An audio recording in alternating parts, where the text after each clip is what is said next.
جن کے والدین زندہ ہیں۔ پیارے کریم رسول صلی اللہ علیہ وسلم نے، ابو داؤد شریف میں حدیث ہے، نبی علیہ السلام نے فرمایا کہ جس نے اپنے باپ کی طرف، اپنی ماں کی طرف پیار والی، محبت والی نگاہ ڈالی، محبت سے جس نے دیکھا اپنے باپ کو، اللہ ایک حج یا عمرے کا ثواب عطا فرمائے گا۔ جس نے محبت کے ساتھ اپنے والدین کو دیکھا، اب جن لوگوں کے والد موجود ہیں، جن کا باپ گھر کے اندر موجود ہے، جن کو ایسا لگتا ہے کہ اس میں کچھ تلخی آ گئی، تو قرآن نے یہ کیوں کہا کہ جب ماں باپ بوڑھے ہو جائیں تو ان کے آگے اف نہ کرنا؟ اسی لیے کہا کہ جب یہ بوڑھے ہو جائیں گے ان کا مزاج تھوڑا تلخ ہو جائے گا، ان کا مزاج تھوڑا خراب ہو جائے گا، بڑھاپے کی وجہ سے ان کو پریشانی آ جائے گی، لیکن تم نہیں اف کرنا۔ اچھا، جب تک انسانوں کی بھی ایک فطرت ہے، جب تک نعمت اپنے ہاتھ میں ہو تو اس کی ہم قدر، جب تک نعمت ہاتھ میں ہو اس کی قدر نہیں کرتے، اور اگر نعمت ہاتھ سے چلی جائے تو جن لوگوں کے پاس یہ نعمت ہے، جن کے پاس یہ نعمت ہے، وہ نخرے کرتے پھرتے، نخرے کرتے ہیں کہ جی ہمیں تو ٹائم نہیں ہے۔ آج کل آپ بڑے گھروں میں چلے جاؤ، جتنے امیر لوگ ہیں، یا آج کل جتنے آپ مڈل کلاس لوگ ہو، جتنے بھی ہو، ایسے جاتے ہیں رات کو ماں باپ کے کمرے میں جیسے کسی بہت ملٹی اسپیشلٹی ہاسپٹل کا ڈاکٹر آیا ہو۔ جا کے دروازہ کھول کے کیا پوچھیں گے؟ ڈیڈی دوائی کھائی؟ ابو جی دوائی کھائی؟ باپ کہتا ہاں بیٹا کھائی۔ اچھا شوگر چیک کی؟ ہاں جی کر لی۔ بی پی چیک کیا؟ ہاں جی کر لیا۔ اچھا ٹھیک ہے پھر آپ آرام کیجئے، اللہ حافظ۔ یہ جو کام تو کر رہا ہے یہ تو ایک ڈاکٹر بھی اچھی طرح کر سکتا ہے۔ یہ جو آپ نے کام پکڑا لوگوں نے کہ باپ کے کمرے میں گئے، ماں کے کمرے میں رات کو گئے اور جا کر کہا کہ اچھا دوائی کھائی کہ نہیں کھائی، بلڈ پریشر چیک کیا کہ نہیں کیا، یہ تو ایک ڈاکٹر بھی اچھی طرح کر سکتا ہے۔ تمہارا کام کیا تھا کہ رات کو جا کے اپنے باپ کے پیر دباتے، اپنی ماں کے پاؤں دباتے، اس کے پاس وقت گزارتے، ان کا مشورہ مانتے۔ پیسوں کی دنیا محتاج نہیں ہے، ماں باپ کو تمہارے پیسے سے کچھ نہیں لینا۔ کون سے پیسے کی بات کر رہا ہے؟ کس پیسے کی بات کرتا ہے؟ جن کے ٹکڑوں پہ ساری زندگی پلا ہے تو ان کے سامنے پیسے کی بات کرتا ہے؟ جنہوں نے اپنا خون جگر پلا پلا کے تجھے بڑا کیا ان سے پیسے کی بات کرتا ہے؟ ان کو پیسوں کی ضرورت نہیں تھی، ان کو تیری محبت کی ضرورت تھی۔ یہ چاہتے تھے کہ رات کو میرا بیٹا آئے گا تو میرے پاس 1-2 گھنٹے بیٹھے گا، میرے ساتھ چند باتیں کرے گا، لیکن بیٹے کو تو فرصت ہی نہیں ہے۔ حضرت رومی رحمت اللہ علیہ نے ایک حکایت لکھی ہے، فرمایا ایک شخص کی شادی ہوئی، نوجوان بیوی نے کہا تیرا باپ سارا دن کھانستا ہے۔ یہ جو واقعہ ہے مولانا روم رحمت اللہ علیہ نے لکھا ہے۔ تو اپنے باپ کے کمرے میں گیا، کہنے لگا ابا جی تم بہت کھانستے ہو، میری بیوی کو پریشانی ہوتی، یہ کمبل لے لو اور باہر باڑے میں سو جایا کرو، وہاں تمہیں ٹھنڈ نہیں لگے گی اس کمبل کی وجہ سے۔ جب باپ اٹھنے لگا نا تو اس کا بیٹا آیا، مطلب پوتا آیا اس شخص کا، تو اس نے کمبل لے کے نا بیچ میں سے پھاڑ دیا۔ تو اس بندے نے اپنے بیٹے سے کہا کہ تم نے اپنے دادا کا کمبل کیوں پھاڑا؟ کہنے لگا ڈیڈی اس کمبل کو اس لیے پھاڑا ہے کہ کل کو جب تو بڈھا ہو جائے گا نا، کھانسے گا، تو تجھے بھی تو اس باڑے میں بھیجنا ہے، تو اس وقت دوسرا کمبل کہاں سے لاؤں گا، اس لیے آج آدھا کمبل تیرے لیے رکھ رہا ہوں۔ لکھ لو، نشان لگا لو ان لوگوں پہ جو ماں باپ کے نافرمان ہیں، وہ دنیا میں کامیاب نہیں ہو سکتے۔ اللہ تعالیٰ نے یہ پابندی لگائی نماز پڑھنے والوں کے لیے کہ اس سجدے سے پہلے ماں باپ کی رضامندی ضروری ہے۔ اگر یہ سجدہ باپ کی بغاوت کے ساتھ ادا کیا جا رہا ہے، جو شرعاً ناجائز ہو وہ بغاوت۔ اگر باپ کو گھر میں گالی دے کے آیا، تھپڑ مار کے آیا، باپ سے زیادتی کر کے آیا، بدماشی کر کے آیا، اور پھر آ کے مسجد میں کہا کہ میں تو متقی نمازی ہوں، یہ نمازیں منہ پر ماری جائیں گی۔ میرے کریم رسول کہیے صلی اللہ علیہ وسلم نے فرمایا اے بلال اگر تو تکبیر کہہ دیتا اور میری ماں زندہ ہوتی، فرمایا میری ماں حجرے میں سے مجھے آواز مارتی محمد، تو پھر میں نماز چھوڑ کے اپنی ماں کے پاس چلا جاتا۔ اللہ تعالیٰ نے وہ درجہ عطا فرمایا ہے، اس محبت کو اللہ نے وہ درجہ عطا فرمایا کہ جس کو باپ اللہ نے بنایا اس میں استقامت دی ہے، ہمت دی ہے۔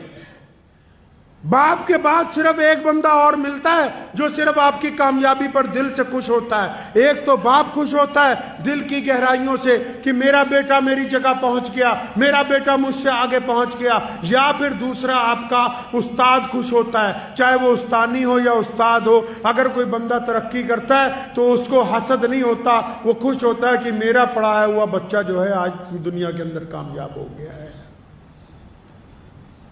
تو جو لوگ جن کو اللہ نے نعمت دی ہے نا، باپ جیسی نعمت جن کو ابھی اللہ نے دے رکھی ہے، ان کو قدر ہی نہیں۔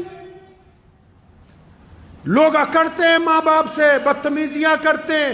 امام غزالی رحمۃ اللہ علیہ نے لکھا ہے، فرمایا ایک دن رات کو نا میں تفسیر لکھ رہا تھا قرآن پاک کی، اور میرا چھوٹا بھائی جو ہے نا، ان کا جو چھوٹا بھائی تھا وہ بھی بہت اپنے دور کا پہنچا ہوا عالم تھا، لیکن بھائیوں میں کبھی اتنی زیادہ نہیں بنی۔ تو وہ جو چھوٹا بھائی ہے یہ ساری رات قرآن پاک کی تفسیر لکھتے رہے، وہ ساری رات اماں جی کے پاؤں دباتا رہا، ابو کے پاؤں دباتا رہا۔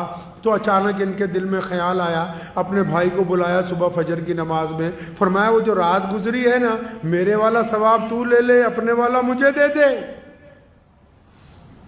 میرے والا میں ساری رات قرآن لکھتا رہا ہوں، یہ ثواب تم لے لو، اور اپنے والا مجھے دے دو۔ تو لیکن ان کے بھائی نے کہا کہ میاں دنیا کے لیے امام غزالی ہوگے، مجھے تو بیوقوف نہیں بنا سکتے۔ جو ماں باپ کے پاؤں دبانے میں اللہ نے عزت رکھی ہے، وہ تیری ساری رات عبادت کرنے میں بھی وہ لطف آنے والا ہے نہیں ہے۔ اللہ نے جو یہ نعمت عطا کی ہے، یہ جو اللہ نے باپ عطا کیا ہے، کئیوں کی سمجھ نہیں آئے گی کہ باپ ہوتا کیا ہے، لیکن جب خود بن جائیں گے باپ، جب خود اس دور سے گزریں گے، تب ان کو پتہ لگے گا باپ ہوتا کیا ہے، کر کیا سکتا ہے باپ، باپ اپنے بچوں کی تربیت کیسے کرتا ہے۔ میرے والد محترم شیخ اسلام مولانا حبیب الرحمن لدھیانوی رحمۃ اللہ علیہ کو میں نے دیکھا کہ روزانہ ساری زندگی روزانہ، جب تک روزانہ اپنے والد کے لیے روزانہ قرآن پڑھ کے صبح دوپہر شام مغفرت کی دعا نہیں کر لینی، اپنے باپ کو یاد نہیں کر لینا، تب تک چین نہیں آتا تھا۔ ایک بندہ جو اتنے بڑے مقام پر پہنچ گیا ہو، وہ اپنے باپ کو یاد کر رہا ہو، ہر بات میں اپنے والد کا ذکر، کیونکہ بندہ جب جس مقام پر پہنچتا ہے، اگر ہم اپنے آپ کو دیکھیں گے، اپنی تاریخ کو دیکھیں گے، اگر میرے جیسا انسان بھی اپنی تاریخ کو دیکھے گا، ہم اگر پیچھے کو جائیں گے، چند سال اور پیچھے چلے جائیں گے، تو ہم تو کسی قابل بھی نہیں ہیں۔ اگر آج جس مقام پر پہنچے ہیں وہ تو باپ کی دعاؤں کی وجہ سے پہنچے۔ اگر کوئی آپ کو جان رہا ہے تو وہ اس لیے نہیں جان رہا کہ آپ عبد الرحمن ہو، خان صاحب ہو، فلاں میاں صاحب ہو، وہ آپ کے باپ کی وجہ سے آپ کو جان رہا ہے۔ یہ جو نعمت اللہ تبارک و تعالیٰ نے آپ کو عطا کر دی، جو اگر آپ اس کی نافرمانی کریں گے، امام غزالی رحمۃ اللہ علیہ نے لکھتا ہے اپنے مکتوبات میں کہ ماں باپ کے نافرمان کو دنیا میں سزا ملنی طے ہے۔ جو اپنے خاص کر لوگ باپ کی بڑی بدتمیزی کرتے ہیں، بے حرمتی کرتے ہیں، تو پیارے کریم رسول صلی اللہ علیہ وسلم نے فرمایا کہ ماں کے پیروں کے نیچے، اور جنت کہاں رکھی جی؟ ماں کے پیروں کے نیچے۔ جنت کہاں رکھی؟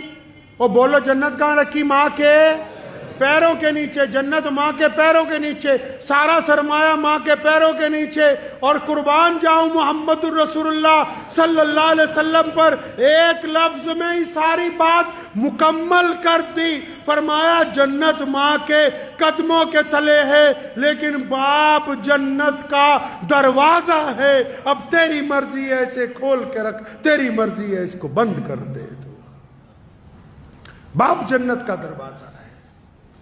جن کو اللہ نے یہ نعمت دی ہے وہ اس کی قدر کریں گے۔ اگر ماں باپ کے لیے، 4 لوگوں کے لیے کہا نا کہ ان کی دعا رد نہیں ہو سکتی، ان 4 میں دوسرے نمبر پہ کون ہے؟ نبی علیہ السلام نے فرمایا کہ جب کوئی باپ اور جب کوئی ماں اپنی اولاد کے لیے ہاتھ اٹھاتا ہے، بھائی جب کوئی ماں باپ اپنی اولاد کے لیے ہاتھ اٹھاتے ہیں تو اللہ ان کو خالی نہیں لوٹاتے ان ہاتھوں کو۔ تو جن لوگوں نے ماں باپ کی ناقدری کی ہے وہ جتنا مرضی زور لگاتے رہے۔ بہت سارے لوگ نا کامیابی کا نسخہ پوچھنا چاہتے ہیں۔ اکثر لوگ ذکر کرتے ہیں کہ ہم نے بڑا آدمی بننا ہے، ہماری زندگی کا تجربہ تو بس اتنا ہی کہتا ہے۔ زندگی کا تجربہ یہ کہتا ہے آپ اپنے باپ کو بادشاہ بنا کے رکھیں، دنیا کی کوئی طاقت آپ کو شہزادہ بننے سے روک نہیں سکتی ہے۔ اگر باپ کو بادشاہ نہیں بنایا، اگر آپ کا رویہ آپ کے باپ کے ساتھ آپ کی طرف سے ملازموں والا نہیں، قرآن نے کہا یہ دونوں کندھے جھکا کے، ورنہ قرآن نے تو کہا، نبی علیہ السلام نے کہا طواف جب کرو تو ایسے کندھے اٹھا کے کہ دشمن یہ نہ سمجھے کہ تم کمزور ہو۔ لیکن جب ماں باپ کی بات آئی تو فرمایا یہ دونوں کندھے جھکا کے اپنے ماں باپ کے سامنے بڑی عاجزی کے ساتھ، بڑی انکساری کے ساتھ ان کے ساتھ پیش آؤ، کیونکہ یہ ایک ایسی دولت ہے جس دن آپ کے ہاتھ سے چلی جائے گی آپ یاد کرو گے آپ کو ملے گی نہیں، ڈھونڈو گے ہی نہیں، بستی بستی ملنے کے نہیں نایاب ہیں، تلاش کرتے پھرو گے۔ کچھ باتیں ایسی ہوتی ہیں جو ایک بیٹا صرف اپنے باپ سے کر سکتا ہے، دل کی تختی پہ لکھ کے لے جائیے۔ کچھ باتیں ایسی ہوتی ہیں جو ایک بیٹا صرف اپنے باپ سے کر سکتا ہے، جو ایک بیٹی صرف اپنی ماں سے کر سکتی ہے، اور یہ بیٹا اور بیٹی اس وقت تک شہزادے شہزادی ہیں جب تک ان کے ماں باپ حیات ہیں، اور اگر یہ نہیں ہوں گے، یہ تمہیں خام خیالی میں ڈالتے ہیں دنیا والے کہ ماں باپ کو اولڈ ہوم پہ ڈالاؤ۔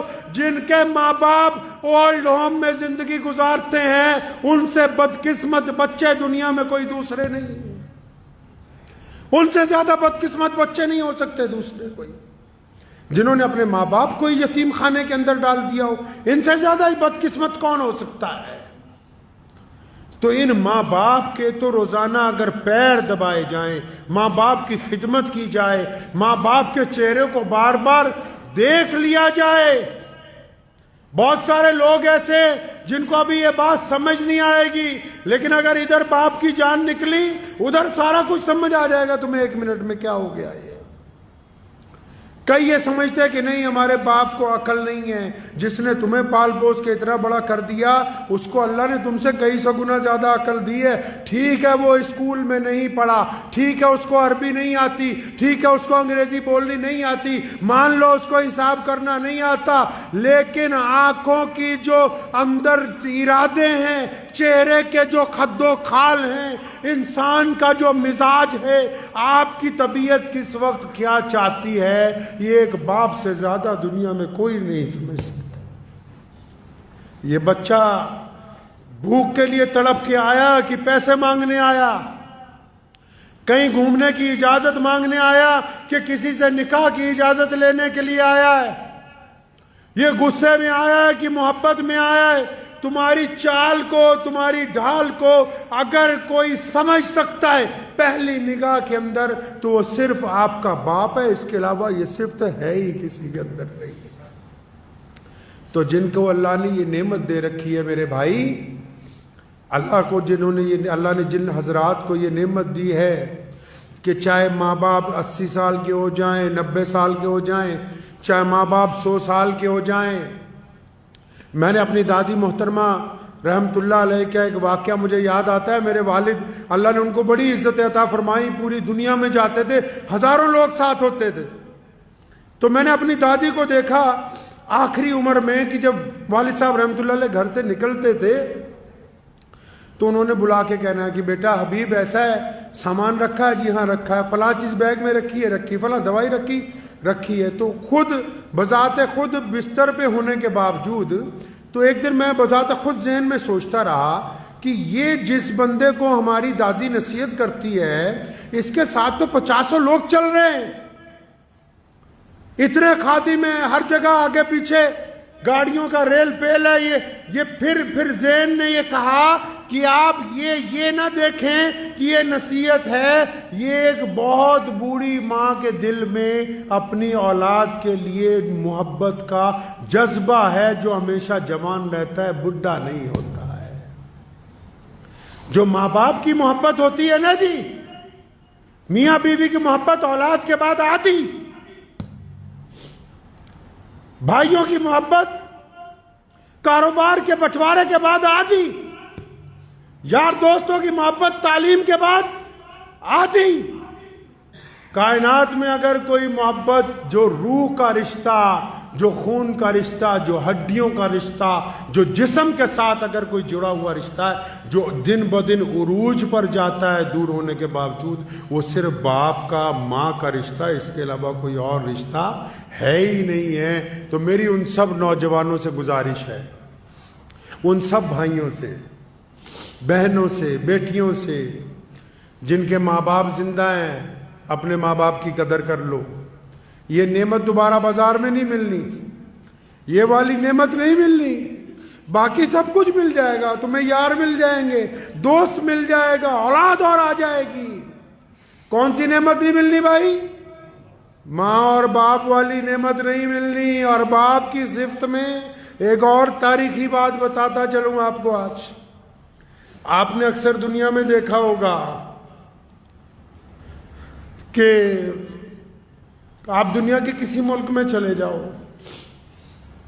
آپ نے اکثر دیکھا ہوگا باپ پہلے مر جاتے ہیں. دیکھا؟ باپ پہلے مر جاتا ہے گھر میں. کیوں؟ اکثر گھروں میں آپ جاؤ، لوگوں کا باپ پہلے مرتا ہے. کیوں؟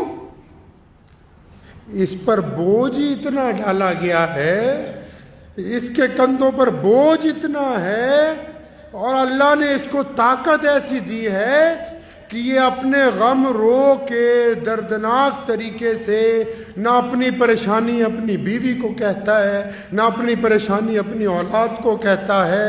اس لیے باقی رشتے والے لمبی عمریں گزارتے ہیں، لوگوں کا باپ زیادہ دیر زندہ نہیں رہتا ہے. بوجھ اتنا ہے اس کے اوپر. لیکن اس کی خودداری دیکھو، بوجھ کو برداشت کرتا ہے، قبر کو قبول کر لیتا ہے. اور قربان جاؤں، حدیث پاک میں آیا قیامت والے دن ماں باپ کی تڑپ بچوں کے لیے ختم نہیں ہوگی. جنت میں چلے جائیں گے تب بھی اللہ سے سوال کریں گے، ماں بھی اور باپ بھی، کہ یا اللہ ساڈے بچے کتنے، بچے کہاں ہیں؟ اور پھر اللہ نے بڑی شان رکھی ہے ان کی، اللہ نے ماں باپ کی بڑی شان رکھی ہے.